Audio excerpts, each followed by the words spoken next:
नमस्कार, city news में आपका स्वागत है। मैं हूं अफरोज खान और आप देख रहे हैं सिटी न्यूज। आइए डालते हैं सबसे पहले नजर सुर्खियों पर। 2000 करोड़ का खर्च होकर भी 30,000 बाल मृत्यु। धारनी में कुपोषण बाल मृत्यु का तांडव बदस्तूर जारी। धारनी वासियों का स्वास्थ्य खतरे में। सेंट्रल जेल से फरार हैं 180 कैदी।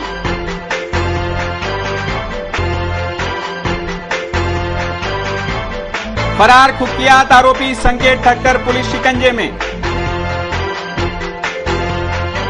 युवा महोत्सव में दूसरे दिन भी युवा जल्लोष जारी। और भ्रष्टाचार में अव्वल है धारनी ग्राम पंचायत। सिटी न्यूज की इन सुर्खियों के प्रायोजक हैं इस दिन का सबसे सुहाना पल कौन सा है, क्या कहता है घर आ जाओ। इंडिया बुल्स होम लोन्स, घर आ जाओ।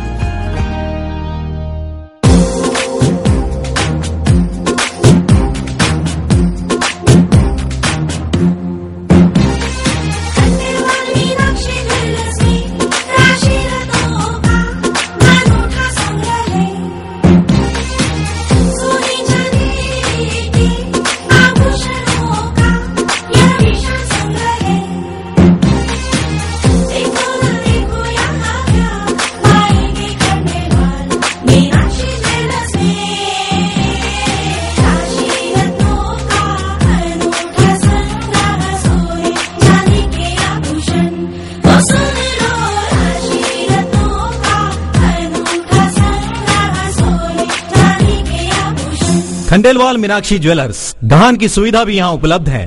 खंडेलवाल मीनाक्षी ज्वेलर्स, जयस्तंभ चौक, अमरावती।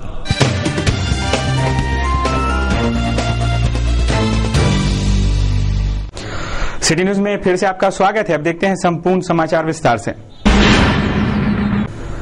अगली खबर है राष्ट्रवादी कांग्रेस पार्टी के प्रदेश उपाध्यक्ष वसंतराव वानी शहर पहुंच चुके हैं। इन्होंने जिला राष्ट्रवादी कांग्रेस कार्यालय पर कार्यकर्ताओं को संबोधित करते हुए कई प्रयोजन के बारे में जानकारी दी और एक पत्रकार परिषद को संबोधित किया। आगामी महानगर पालिका, नगर परिषद, जिला परिषद, पंचायत समिति के चुनाव को ध्यान में लेते हुए महाराष्ट्र राष्ट्रवादी कांग्रेस के प्रदेश उपाध्यक्ष वसंतराव वानी शुक्रवार को शहर पहुंचे, जहां उन्होंने राष्ट्रवादी कांग्रेस के कार्यालय में एक पत्रकार परिषद को संबोधित किया। 24 तारीख को होने वाली राष्ट्रवादी कांग्रेस की कार्यकर्ता मेड़ावा राष्ट्रवादी कांग्रेस के ज्येष्ठ नेता, महाराष्ट्र के उप मुख्यमंत्री अजित दादा पवार सभी कार्यकर्ताओं को संबोधित करेंगे, ऐसी जानकारी भी वसंतराव वानी ने दी। इस अवसर पर पूर्व विधायिका सुलभा खोड़के, महापौर एडवोकेट किशोर शेड़के, अविनाश मार्डीकर, चेतन पवार आदि राष्ट्रवादी कांग्रेस कार्यकर्ता उपस्थित थे। एवढ्या मोठ्या व्यापक निवडणुकांचं चित्र लक्षात घेता ही निवडणूक 2014 साली होणाऱ्या लोकसभा आणि विधानसभा निवडणुकांची रंगीत तालीम असणार। या स्थानिक स्वराज्य संस्थांच्या निवडणुका जो पक्ष महाराष्ट्रामध्ये जिंकेल तो पक्ष महाराष्ट्रामध्ये सत्ताधीश होणार आहे, सत्तेचा दावेदार असणार। आणि या सगळ्या गोष्टी लक्षात घेतल्यानंतर राष्ट्रवादी काँग्रेस पार्टीने या निवडणुका अत्यंत योजनाबद्ध, सिरियसली, गांभीर्याने, सर्व तयारीनिशी आणि सर्व शक्तीनिशी कार्यकर्त्यांना आणि समाजाला बरोबर घेऊन लढायचा ठरवलेला आहे।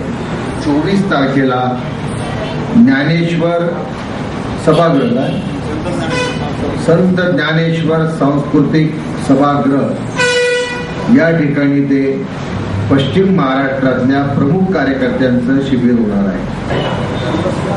या टीमच्या बळावर 2014च्या निवडणुका स्वबळावर लढवून महाराष्ट्रामध्ये एक चांगलं राज्य निर्माण करण्याकरता आमच्या स्वतःच्या बळावरचा आमचा एखादा उमदा तरुण उमदा कार्यकर्ता, उमदा नेता हा मुख्यमंत्री पदावरती विराजमान करायचा आणि महाराष्ट्राला सुखाचे, समृद्धीचे, संपन्नतेचे, सगळ्या समाजाला न्याय मिळेल असं चांगलं राज्य निर्माण करून भारताच्या नकाशावर महाराष्ट्र हा उठून दिसावा अशी संकल्पना आम्ही केलेली आहे आणि त्याच्याकरता राज्यभर आम्ही मोठ्या प्रमाणावर पक्ष संघटनेचं हे बळ वाढवण्याचा प्रयत्न करतोय. त्याचाच एक भाग म्हणून अमरावतीचं 24 तारखेचं अभ्यास शिबिर आयोजित केलेलं आहे.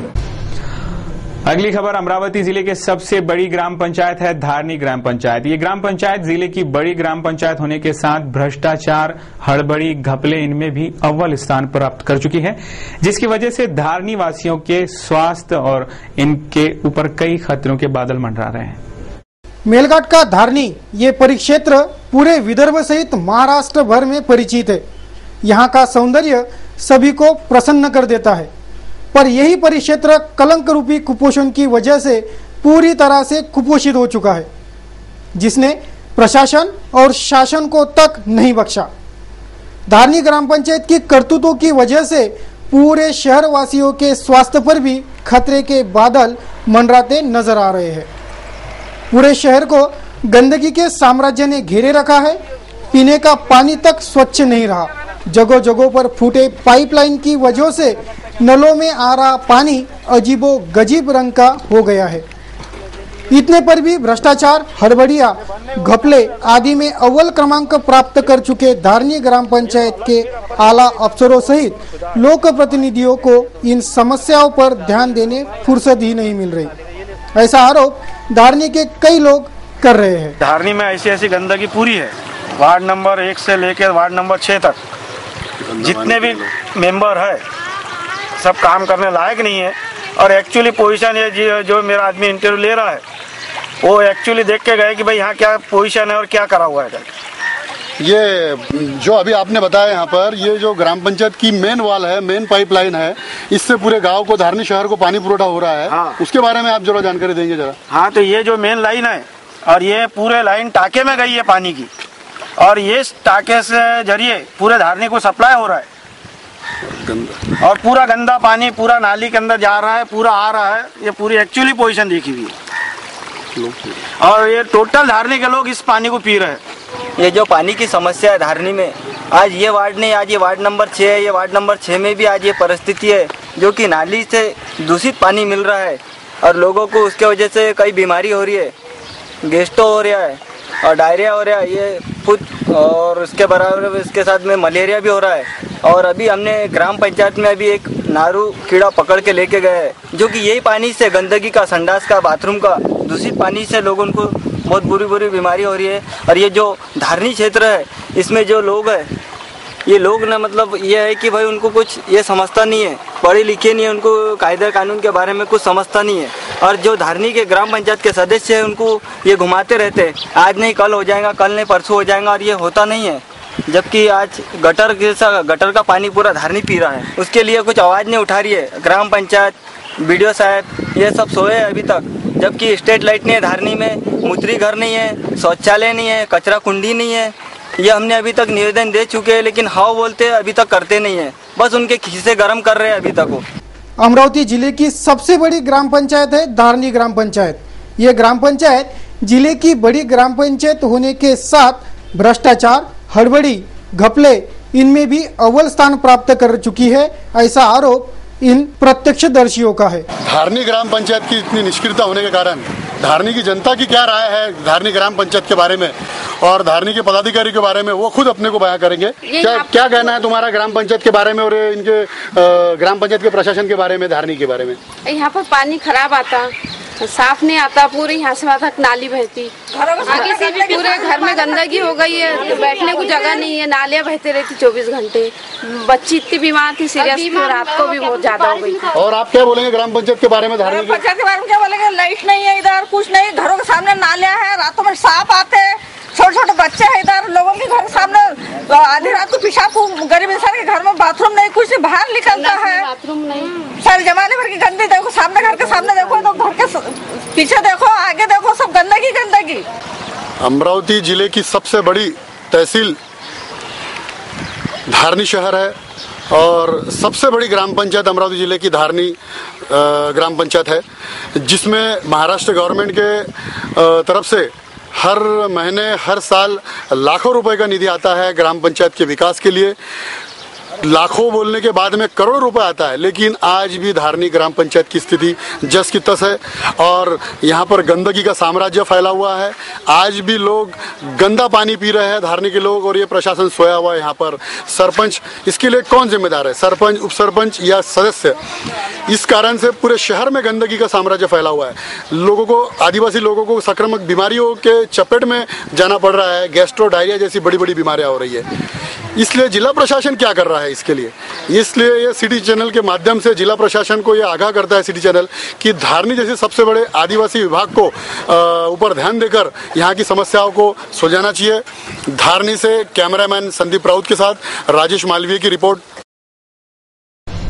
अगली खबर है स्थानीय सराफा के प्रताप चौक स्थित श्री वीर प्रताप दुर्गा उत्सव मंडल इस वर्ष समस्त अंबानगरी वासियों को मां जगदम्बा के 9 रूपों के दर्शन करवा रहा है। साथ ही इस वर्ष म्यूजिकल फाउंटेन के साथ नए आकर्षक रोशनाई का उपहार भी तमाम दुर्गा भक्तों को दिया जाने वाला है, जिसका समस्त अंबानगरी वासी भरपूर लाभ उठाएं, ऐसा घोषणा और ऐसा आह्वान मंडल के स्टेज पर हाल ही में संपन्न हुए एक पत्रकार परिषद से किया गया। श्री वीर प्रताप दुर्गा उत्सव मंडल 2011 के उत्सव की जानकारी देने आयोजित एक पत्रकार परिषद हाल ही में संपन्न हुई। प्रताप चौक सराफा स्थित मंडल के स्टेज पर आयोजित इस पत्रकार परिषद में श्री वीर प्रताप दुर्गा उत्सव मंडल के संरक्षक चंदू सोजतिया, सचिव सुरेश शर्मा, वसंत कुमार दवे, नौका महाराज, महेश शर्मा, राजेंद्र जैन, सुरेश रतावा, मुरलीधर डोबा, प्रकाश उधवानी, उत्सव प्रमुख महेंद्र चोपड़ा सहित दुर्गा उत्सव मंडल 2011 की उत्सव समिति के पदाधिकारीगण प्रमुखता से उपस्थित थे। इस पत्रकार परिषद में ये घोषित किया गया कि श्री वीर प्रताप दुर्गा उत्सव मंडल 42वीं दुर्गा उत्सव मना रहा है। इस 42वें वर्ष के उत्सव में मंडल इस वर्ष मां जगदम्बा के 9 रूपों के दर्शन समस्त अंबानगरी वासियों को कराएगा। इस साल थोड़ा सा हमने कॉन्सेप्ट चेंज किया है झांकियों का। इस बार माता के जो 9 रूप है, उन 9 रूपों की झांकियां यहाँ पर पहाड़ों और झरनों के बीच में हम लोग लगा रहे हैं।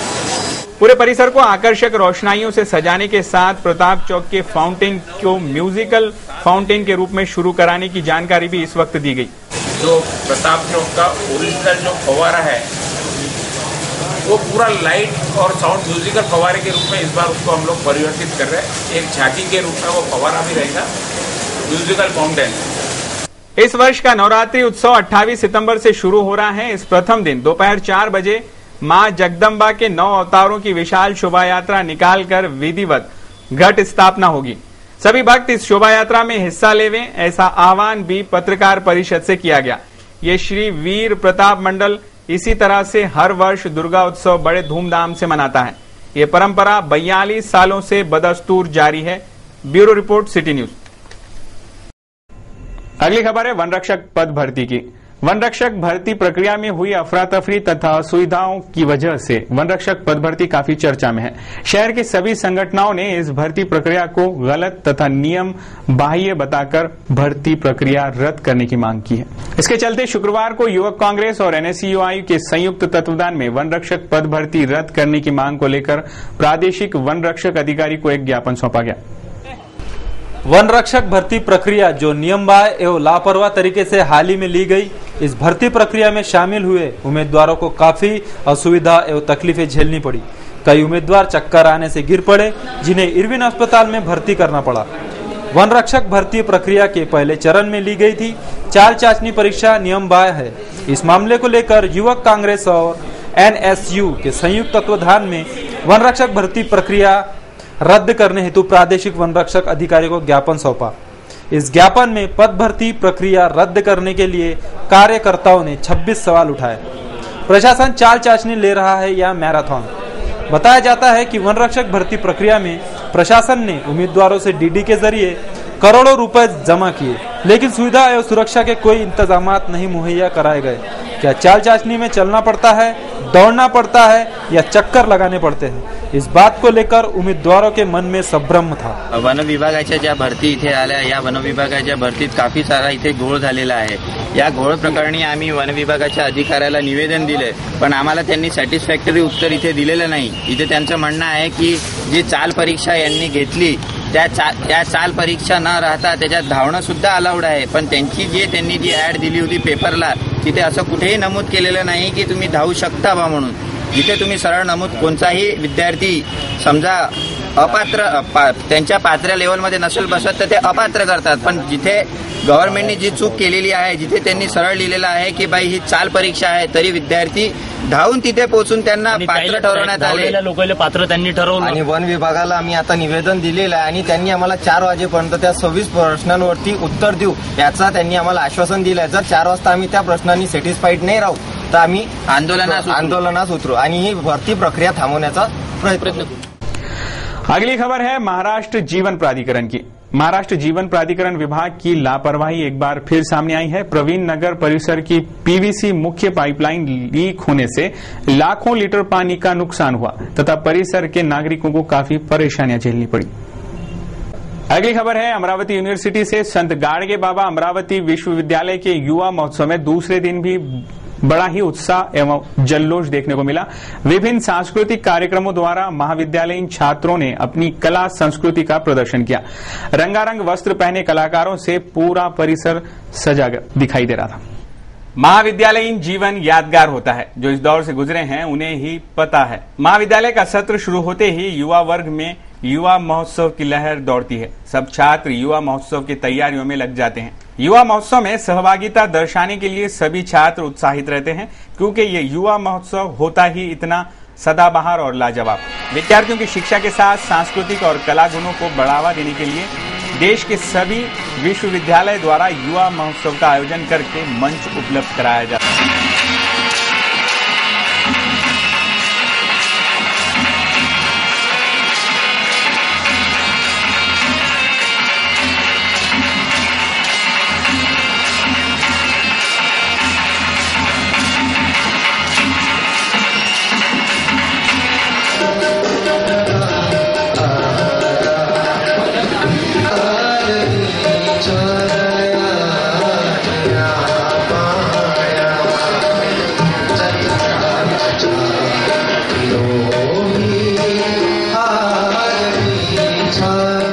इस वर्ष शिक्षा सत्र में संत गाडगे बाबा अमरावती विश्वविद्यालय का युवा महोत्सव 22 सितंबर से 25 सितंबर तक अमरावती के हनुमान व्यायाम प्रसारक मंडल के degree college of physical education में युवा जल्लोष देखने को मिलेगा.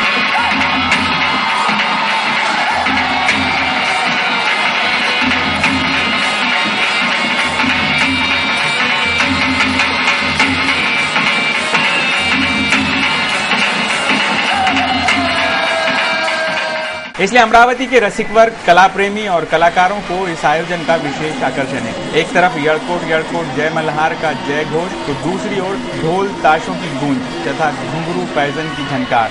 सप्त सुरों का मिलाप तो कुछ पल में हंसाने वाले और पलों में आंखों में नमी लाने वाले एकांकिका, नाटिकाओं की लहर, साथ ही रंग बिरंगे वस्त्र परिधान, क्रीड़ा, भारतीय संस्कृति एवं परंपराओं से परिपूर्ण सांस्कृतिक नृत्य आदि कार्यक्रमों की मेजबानी युवा महोत्सव में देखने को मिलती है. अगली खबर है किसानों से संबंधित. किसानों की समस्याएं सुलझाने के लिए प्रहार किसान मित्र शेतकरी संगठन ने गुरुवार को महामोर्चा निकालकर मुख्यमंत्री के गांव में डेरा जमाने के लिए कूच किया. रवाना होने से पहले स्थानीय दशहरा मैदान में भव्य किसान सभा का आयोजन किया गया था. प्रहार संगठन के विधायक बच्चू कडू ने किसानों की समस्याएं सुलझाने मुख्यमंत्री के गांव जाकर वहां डेरा जमाने की घोषणा की थी, जिसके तहत गुरुवार को स्थानीय दशहरा मैदान में भव्य किसान सभा एवं महामोर्चा आयोजित किया गया. सभा के बाद ये महामोर्चा यहां से निकलकर विभागीय आयुक्तालय पर धमका. किसानों की समस्याएं तुरंत सुलझाने की मांग का ज्ञापन संभागीय आयुक्त को सौंप प्रहार के बच्चू कडू अपने कार्यकर्ताओं के साथ मुख्यमंत्री के गांव डेरा जमाने रवाना हो गए.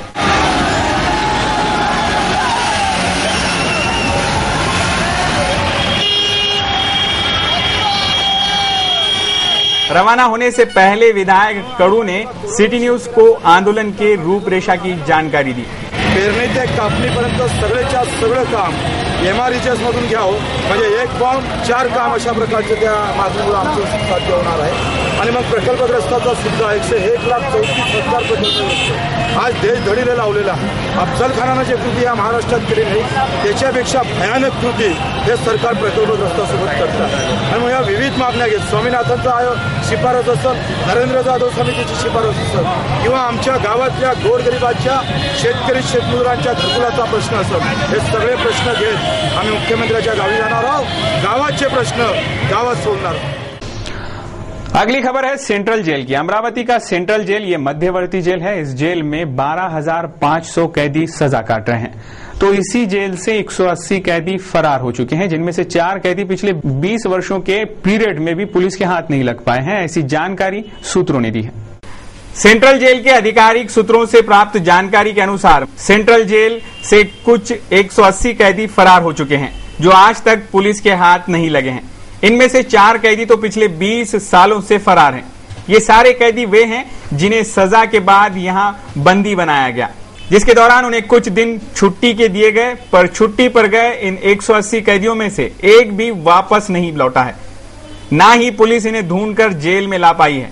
कैदियों ने छुट्टी के मोहलत का गलत इस्तेमाल नहीं करना चाहिए, ऐसा कहना है विभागीय आयुक्त का। आपण एकदा बाहेर गेल्यावर एवढा अर्थतेने ते मला सांगत होते की आमची अभिवचनाला मंजूर करा, पण तुमच्यापैकी बाहेर गेल्यावर इमानदारीत परत येणारे किती टक्के आहेत? नाही, माझ्याकडे आकडेवारी आहे. कदाचित इथं बसलेले असतील, पण मी तुम्हाला सांगतो अमरावती जेल काही एकटी जेल नाही माझ्याकडे येणार आहे. या अमरावती विभागातल्या सगळ्या जेलच्या बैदांचे अर्ज माझ्याकडे येतात. गेल्या 20 वर्षापासून फरार असलेले 4 कैदी आहेत. आणि मी आता तुमच्या सगळ्यांसाठी कारागृह अधीक्षकांसाठी एक प्रपत्र करतोय, तुम्हाला एक परिपत्रक पाठवतोय. 2 दिवसामध्ये तुम्हाला सगळ्यांना ते मिळेल. आणि या राज्याच्या गृहसचिवांपासून सगळ्यांना मी त्याच्या प्रती देतोय. जवळपास या अमरावती विभागातले 200 कैदी फरार आहेत. जे जामीनदार आहेत त्यांचे पैसे सरकारकडे जामिनाचे फॉरफिट झालेले नाही. आपल्याला नियम 1959चा 19वा नियम आहे, त्याच्या अन्वये रजा मिळते. ती रजा आपल्या घरामध्ये जर एखादा मरणासन्न झालेला असेल, आपली आई असेल, आपली बहीण असेल, आपला भाऊ असेल, आपला बाप असेल, आपला मुलगा असेल, आपली मुलगी असेल, जवळचे नातेवाईक, नियरेस्ट रिलेशन म्हणून ही रजा द्यायची असते. आपण शासन देत असलेल्या सवलतीचा गैरफायदा घेतो. पर कैदी तो गुनाहों की वजह से ही यहाँ बंदी बनाए गए हैं। कैद से बचने के लिए इन्होंने गुनाह ही किया है। ये जेल इतना विशाल है कि यहाँ के 12,500 बंदीजनों को लिए खाना बनाने की प्रक्रिया रात 3 बजे से ही शुरू हो जाती है।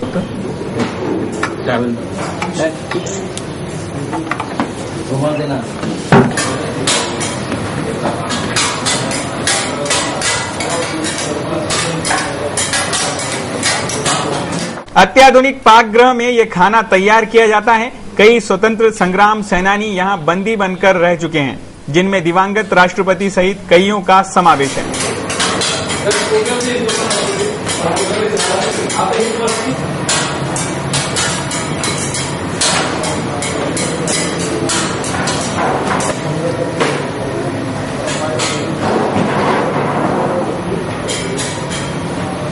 कैदियों को सुधारने का कार्य भी यहां से चलता है और कैदियों को छुट्टी देना इसी कार्य का हिस्सा होता है, ऐसी जानकारी भी इस वक्त दी गई।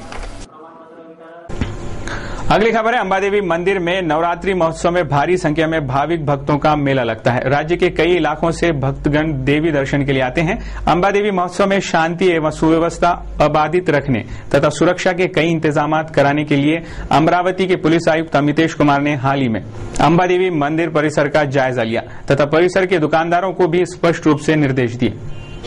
शहर में नवरात्रि महोत्सव की तैयारियां अब अंतिम चरण पर है। अंबादेवी मंदिर के परिसर में देवी के दर्शन के लिए भाविक भक्तों का मेला लग जाता है। 9 दिन तक बड़ी धूमधाम देखने को मिलती है। इस महोत्सव में शांतता एवं सुव्यवस्था अबाधित करने तथा सुरक्षा के इंतजाम मुहैया कराने के लिए पुलिस कमिश्नर अमितेश कुमार ने परिसर का जायजा लिया।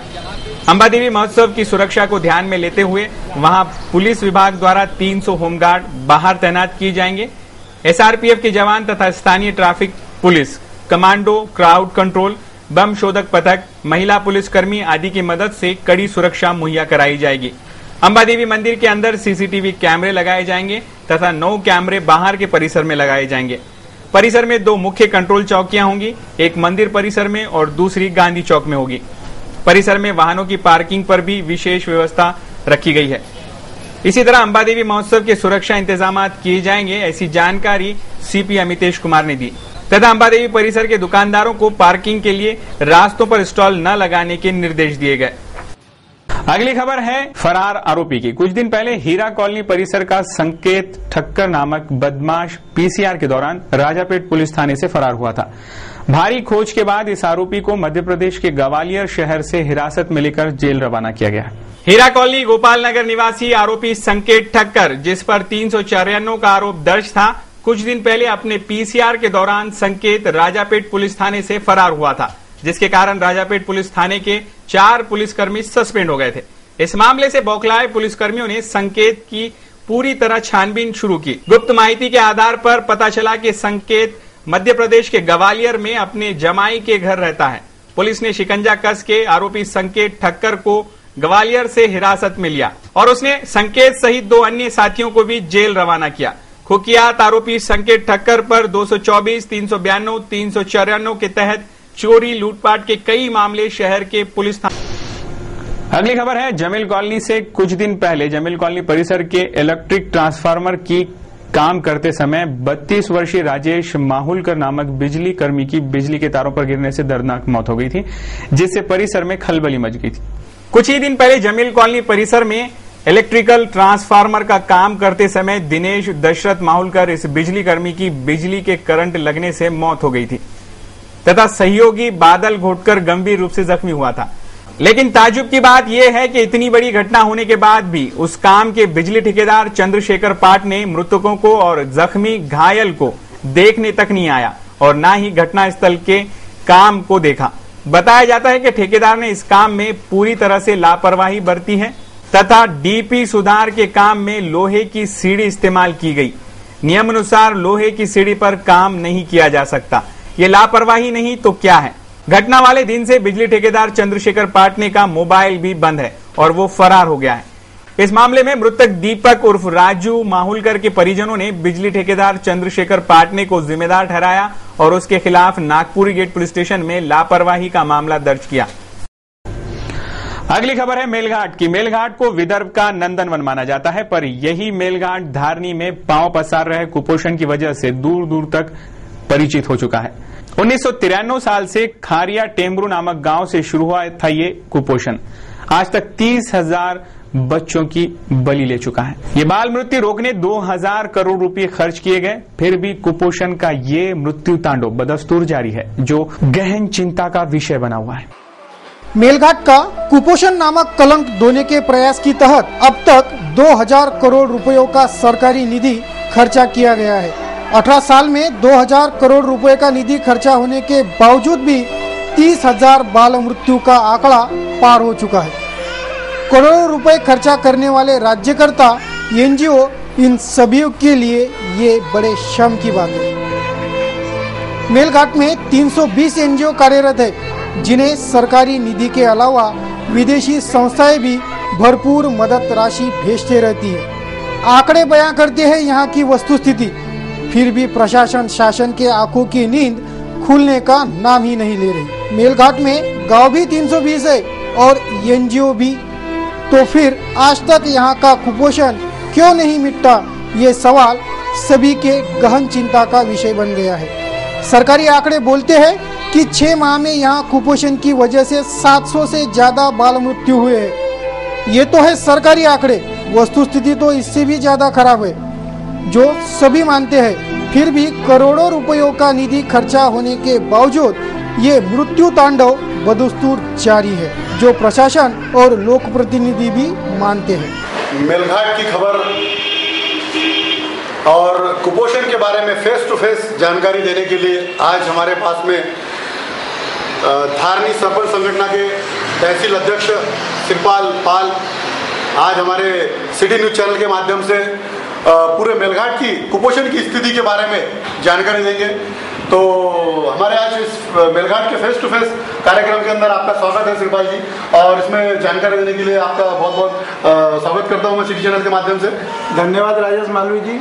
सबसे पहले मैं आभारी हूँ सिटी न्यूज़ चैनल अमरावती का, जो पहली बार किसी स्थानिक लीडर या स्थानिक समाज सेवक या स्थानिक पदाधिकारी से कुपोषण के बाबत फेस टू फेस चर्चा करने के लिए हमारे धारनी और हमारे कृषि उत्पन्न बाजार समिति के ऑफिस में आए, इसलिए मैं उनका पुनश्च धन्यवाद करता हूँ। और जैसा कि कुपोषण का एक विषय है जो मेलघाट के लिए एक ज्वलंत समस्या है, और ये समस्या सन 1993 में पहली बार खारे टेमरू नामक गांव से इस कुपोषण उजागर हुआ है, और उसके तुरंत बाद हमारे सम्माननीय मुख्यमंत्री राष्ट्रवादी के आज जो राष्ट्रीय अध्यक्ष हैं शरद चंद्र जी पवार, ये कुपोषण के संदर्भ में सबसे पहले सुसरदा गांव में पधारे हैं, और उन्होंने मेलघाट के अति दुर्गम विभाग हीराबंबई, रेटिया, भवर, नारदू पूरे सर्कल का दौरा किया है। और उस समय आवागमन का साधन नहीं था, इसलिए शरद चंद्र जी पवार साहब हाथी पर बैठ करके गाँव का दौरा किए हैं।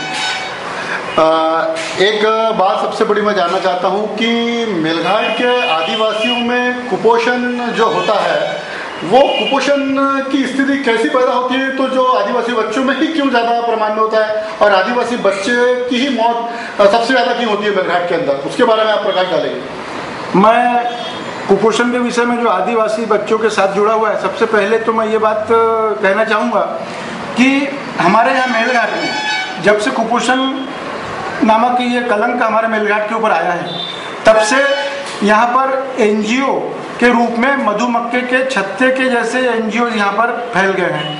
आपको मैं उदाहरण के तौर पे कहूँगा कि यहाँ पे लगभग 200 के ऊपर एनजीओ कार्यरत है, और पूरे जिले में करीब करीब 300 एनजीओ कार्यरत है। जब 300 एनजीओ 1993 से कार्यरत है, तो यहाँ पर मेलघाट में कुल 312 गाँव है। यदि एक एनजीओ एक गाँव को भी दत्तक लिया होता तो 5 साल में ये कुपोषण खत्म हो सकता था। लेकिन कुपोषण को खत्म करना ये एनजीओ का उद्देश्य नहीं है। एनजीओ का उद्देश्य है कुपोषण को बनाए रखना, ताकि कुपोषण के साथ में उनका पोषण होता रहे। उसका मैं उदाहरण दूंगा। हमारे यहाँ पर डॉक्टर कोल्ले कुपोषण को लेकर सबसे पहले आए थे। वो हमारे मेलघाट में दिखाने के लिए 2 रुपए के टायर की चप्पल पहनते हैं, और उनके साथ में बाद में आए डॉक्टर सातव। वो यहाँ पर जब पहले आए थे तो साइकिल के ऊपर हेलमेट लगाकर घूमते थे। आज उनके स्वयं के मालिकी के 12 वाहन हैं, करोड़ों की यंत्रणा है, करोड़ों की बिल्डिंग है, और खेती खरीदने का धंधा इन दोनों ने किया है। आज डॉक्टर कोल्ले और सातव। एक बात मैं और जानकारी लूँगा आपसे कि मेलघाट के सबसे बड़े एनजीओ है डॉक्टर सातव, जो एनजीओ के रूप में काम कर रहे हैं, और डॉक्टर रवि कोल्ले जो आज, और स्मिता कोल्ले जिनको महाराष्ट्रियन ऑफ दी अवार्ड समाज सेवा के लिए मिला है, और लोकमत के तरफ से बड़े भव्य प्रमाण में इनका मुंबई में कार्यक्रम होता है और बहुत बड़ा सत्कार भी लिया गया है। उसके बारे में क्या आप जानकारी दे सकते हैं इनके बारे में? मैं एक बात इस पर ये स्पष्ट रूप से कहना चाहूँगा कि हमारा मेलघाट किसी भी अच्छे काम के लिए अच्छे व्यक्ति का सत्कार लेता है। आज हम देखेंगे कि डॉक्टर कोल्ले को अनेक पुरस्कार मिल चुके हैं, राज्यपाल से, राष्ट्रपति से और विविध माध्यमों से, लेकिन हमारे मेलघाट में एक भी सरपंच, एक भी पदाधिकारी, एक भी समाज सेवक ने उनका सत्कार लिया है क्या? इसका मतलब कि वो जो सत्कार लेने का उनका रूप है, ये खोटी जानकारी, खोटी माहिती, खोटे वीडियो क्लिप और खोटे फोटो माध्यम से वहां जाकर बताते हैं। उसका थोड़ा सा एक एग्जाम्पल देता हूँ कि मेलघाट में 312 बच्चों की मौत, ये ऐसा दर्शाते हैं वहां जाके, मेलघाट में 312 बच्चे की मौत हो गई। तो 312 बच्चे 312 गांव में मरे हैं। यदि वो उसी को वहां जाके बोले कि भाई मेलघाट पूरे ब्लॉक के अंदर चौखंडा का अपने खापरखेड़ा एक गाँव है, वहां पे एक बच्चे की मौत, तो वो अच्छा नहीं दिखेगा। इसलिए मेलघाट में 312 बच्चे की मौत बताते हैं। और विश्व स्तर के ऊपर जो संगठनें सेवाभावी संस्थाओं को मदद करने के लिए बहुत सारे बड़े बड़े प्रकल्प है, वो सोचते हैं कि मेलघाट कोई एक गांव है और वहाँ पे 312 बच्चे मर गए, इसलिए इनको मुबलक सेवा देते हैं, मुबलक पैसा देते हैं। सबसे बड़ी बात है 1993 से मेलघाट के अंदर कुपोषण की शुरुआत हुई है, तो सभी जानते हैं, आप भी जानते हैं। और पिछले 18 सालों में आज तक के 30,000 से भी ज्यादा आदिवासी कुपोषित बालकों की बच्चों की मौत हो चुकी है। इसके लिए जिम्मेदार कौन है? और आज भी ये कुपोषित बच्चों की मौत का सिलसिला आज भी जारी है मेलघाट में। अभी कल 19 सितंबर को हीरा बम्बई के 2 आदिवासी कुपोषित बच्चों की मृत्यु हो चुकी है और पिछले 6 महीने में 900 से भी ज्यादा बच्चों की मृत्यु हो चुकी है कुपोषण से। इसके बारे में प्रशासन जिम्मेदार है, एनजीओ जिम्मेदार है कि अधिकारी लोग जिम्मेदार है? कौन जिम्मेदार है इन आदिवासी बच्चों का, जो उसके बारे में आप जानकारी देंगे? इसके लिए सबसे बड़े रूप में जवाबदार है एनजीओ, क्योंकि जब हमारे मेलघाट में 250-300 एनजीओ काम कर रहे हैं, इसका मतलब हर गांव में वो फैले हुए हैं। तो जब कुपोषित बालक गांव में होता है, 4थी ग्रेड में जाता है या 3री ग्रेड में जाता है या 2री ग्रेड में जाता है, तो ये एनजीओ उसकी जानकारी यहाँ पर सरकारी विभाग को शासन को देना चाहिए, लेकिन वो नहीं देता है। वो कब देता है? जब वो मौत की कगार के ऊपर जाकर के खड़ा हो जाता है। एनजीओ को गवर्नमेंट पैसा क्यों दे रही है? एनजीओ को विश्व लेवल से पैसा क्यों दिया जा रहा है? ताकि मेलघाट में कुपोषण खत्म हो, लेकिन ये एनजीओ जानकारी नहीं देते हैं और हमारे आदिवासी बच्चों को मौत के मुंह में जाना पड़ता है। मैं एक अपेक्षा करता हूँ कि यदि मेलघाट से ये एनजीओ को बाहर भगा दिया जाए, जैसा कि 93 से लेकर आज तक 18 साल में एनजीओ काम कर रहे हैं, 300 एनजीओ, और कुपोषण बढ़ते जा रहा है, तो गवर्नमेंट ने ट्रायल बेस के ऊपर अगले 5 साल के लिए मेलघाट से ये एनजीओ को बाहर कर देना और हमारे मेलघाट के जो आदिवासी सुशिक्षित बेरोजगार बच्चे हैं, वो उन लोगों को ये सब काम सौंपना जो एनजीओ से करवा रहे हैं। वो हमारे आदिवासी बच्चे हैं, आदिवासी गांव में रहते हैं और आदिवासी गांव में रहने के कारण उनको पूरी जानकारी है, हर घर की जानकारी है। उन बच्चों को प्रशिक्षण दिया जाए गवर्नमेंट की तरफ से। जो एनजीओ के लिए खर्चा हो रहा है, वो खर्चा हमारे आदिवासी बच्चे, हमारे नाना आदिवासी बच्चे जो 12वीं पास है, साइंस ले लेके यहाँ पर पढ़ लिख के केले बेच रहे हैं और टोकरी से बेच रहे हैं, उन बच्चों को प्रशिक्षण दिया जाए। और गांव की जो संस्था है, स्थानिक स्वराज संस्था, ग्राम पंचायत, स्थानिक लेवल पर जो भी संस्था काम करती है, उनके बच्चों को प्रशिक्षण दिया जाए और गांव की जानकारी उनके मार्फत बुलाई जाए, न कि एनजीओ के मार्फत।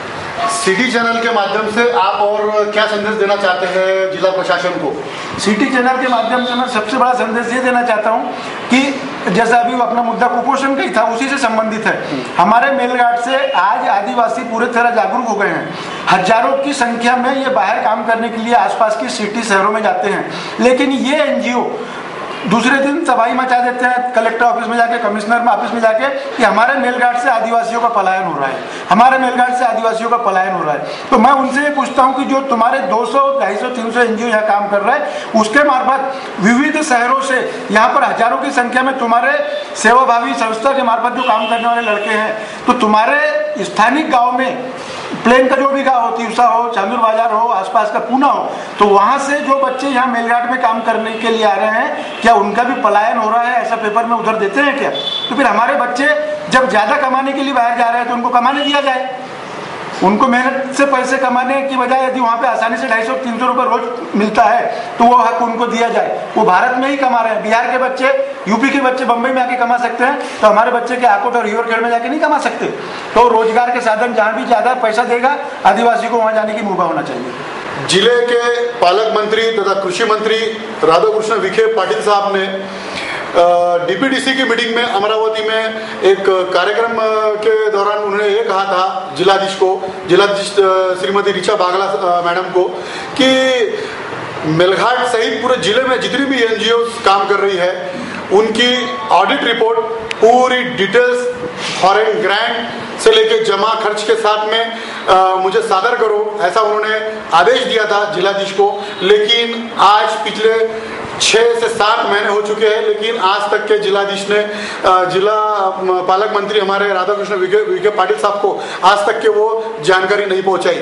क्या इसके लिए जिला प्रशासन की लचर व्यवस्था और निष्क्रिय व्यवस्था ही कारणीभूत? यहीं से शुरुआत होती है कि जिला प्रशासन कितना ढीला है और माहिती देने में असमर्थ रहता है। धारनी से कैमरामैन संदीप राउत, संवाददाता राजेश मालवीय के साथ bureau report, UCN city news. देश के जाने माने कार्टूनिस्ट श्री श्याम जगोता, इन्होंने दिल्ली से आज के कार्टून कोना के लिए सिटी न्यूज के ये कार्टून भेजा है। देश में राजनीतिक दांव-पेच चलने शुरू हो चुके हैं। हाल ही में 2 बड़े राजनेताओं के साथ बड़े हादसे हुए। इन्हें हादसा ही कहना होगा, क्योंकि भाजपाई आडवाणी शुरुआत से ही प्रधानमंत्री पद के रेस में दौड़ रहे थे। उन्हें अपनी ये दौड़ कुछ कारणवश रोकनी पड़ी और वे खुद ही घोषणा कर गए कि वे अब प्रधानमंत्री की रेस से हट गए हैं। तो पी चिदम्बरम की चिंता भी बढ़कर पहाड़ बनने को है। चिदम्बरम को 2G घोटाले से कनेक्ट कराया जा रहा है, मतलब एक पीएम के रास्ते से हटे और दूसरे घोटाले की बारात में शामिल हुए। यही वास्तु स्थिति को दर्शाता है सिटी न्यूज का आज का ये कार्टून कोना।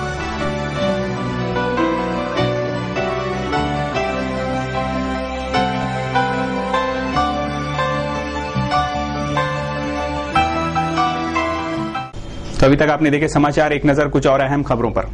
विद्या भारती महाविद्यालय की 4 छात्राएं कुमारी काजल शरद कोड़पे कक्षा 12वीं, कुमारी रागिनी शरद बंसोड़ कक्षा 11वीं, कुमारी लक्ष्मी साहेबराव खंडारे कक्षा 11वीं और कुमारी बबीता चरणदास खंडारे, इनका जूनियर हॉकी टीम में चयन हुआ है।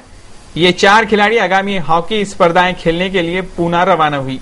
इन जूनियर हॉकी टीम में चयनित इन 4 खिलाड़ियों के सफलता के पीछे विद्या भारती महाविद्यालय के प्राचार्य FC रघुवंशी तथा क्रीड़ा प्रशिक्षक साबिर अली और अंतर्राष्ट्रीय प्रशिक्षक सुशील सुरवे का विशेष योगदान है। रिपब्लिकन पार्टी ऑफ इंडिया के कार्यकर्ता सम्मेलन में आगामी मनपा चुनाव को ध्यान में रखकर तथा 3 अक्टूबर को हो रहे राष्ट्रीय अधिवेशन के आयोजन के लिए और अन्य विषयों पर चर्चा हुई। डॉक्टर कमलताई गवई की अध्यक्षता में संपन्न इस रिपाई कार्यकर्ता सम्मेलन में डॉक्टर कमलताई गवई ने संबोधित किया। सर्व मंचावर नेते मंडळी, आलेले रिपब्लिकन पक्षाचे प्रभावी माझ्यासोबत नेते मंडळी, महिला मंडळाच्या अध्यक्ष आणि त्यांच्या सर्व सहकारी, युवक रिपब्लिकनचे सर्व पदाधिकारी, महासभा, समता सैनिक दल उपस्थित बसत होते। मी काही नावं वेगवेगळे घेतले, सगळ्यांना नवं वाटलं असेल तर त्या साऱ्या शाखा डॉक्टर बाबासाहेब आंबेडकरांनी निर्माण केलेल्या आहेत आणि काही शाखांमध्ये मला असं वाटतं मी अतिशय लहान होती त्यापासून मी त्या शाखांमध्ये कार्य करत आहे। विशेषतः समता सैनिक दलाच्या बाबतीत मी नेहमी म्हणते, कारण आपल्या संरक्षणासाठी इकडे तिकडे कोणाकडे बोट दाखवण्यापेक्षा आपल्यामध्ये एवढे काही गंभीर असं शक्ती पाहिजे की आपण मित्रांना फेस करू शकलो पाहिजे आणि म्हणून मी बऱ्याचशा शाखांविषयी नेहमी बोलत। इस अवसर पर रिपाई के सभी पदाधिकारी और कार्यकर्ता उपस्थित थे। अमरावती जिल्हा कार्यकर्ता रिपब्लिकन पार्टी ऑफ इंडिया जिल्हा कार्यकर्त्यांचे संमेलन त्या ठिकाणी कमलपुष्प अमरावती येथे घेण्यात आले आहे। निवडणुकी संदर्भात महानगरपालिका, जिल्हा परिषद, पंचायत समिती, नगर परिषद या संदर्भात ही बैठक बोलवण्यात आली आहे। प्रत्येक तालुक्याचे पदाधिकारी तसेच अध्यक्ष यांच्या वतीने त्या भागातील काय काय समस्या आहेत या संदर्भात विशेष चर्चा करून या बाबतीत निर्णय घेण्याचे या सभेमध्ये सर्वानुमते ठरवण्यात येईल। तसेच प्रत्येक तालुक्यातील ज्या काही समस्या आहेत त्या संदर्भात प्रत्येक तालुक्यातील अध्यक्षांना बोलण्याची संधी देण्यात आली आणि पुढील निवडणुकी संदर्भात काय ठरवायचे, शिवभाव लढायचे की युती करायची, काय करायचं या बाबतीत निर्णय या मीटिंगमध्ये घेण्यात येईल। तो ये थे अब तक के समाचार। एक बार फिर से नजर डालते हैं आज की सुर्खियों पर। 2000 करोड़ का खर्च होकर भी 30,000 बाल मृत्यु। धारनी में कुपोषण, बाल मृत्यु का तांडव बदस्तूर जारी। धारनी वासियों का स्वास्थ्य खतरे में। सेंट्रल जेल से फरार हैं 180 कैदी।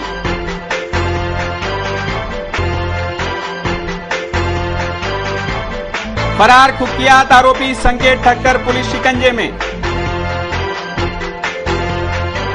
युवा महोत्सव में दूसरे दिन भी युवा जल्लोष जारी। और भ्रष्टाचार में अव्वल है धारनी ग्राम पंचायत। सिटी न्यूज के बारे में आप अपने सुझाव एवं विचार हमें भेज सकते हैं हमारे इस पते पर। हमारा पता है सिटी न्यूज कार्यालय, धनराज लाइन, सक्कर 7, अमरावती। हमारा फोन नंबर है 25638333।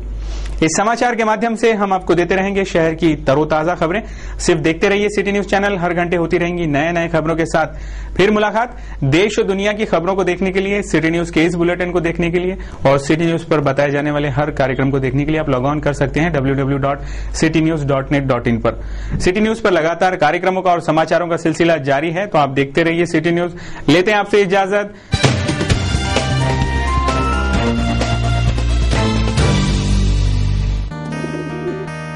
दिवसाचा हा सर्वात सुखाचा क्षण कोणता आहे अर सांगे काय खरी यारा। India bulls home loans,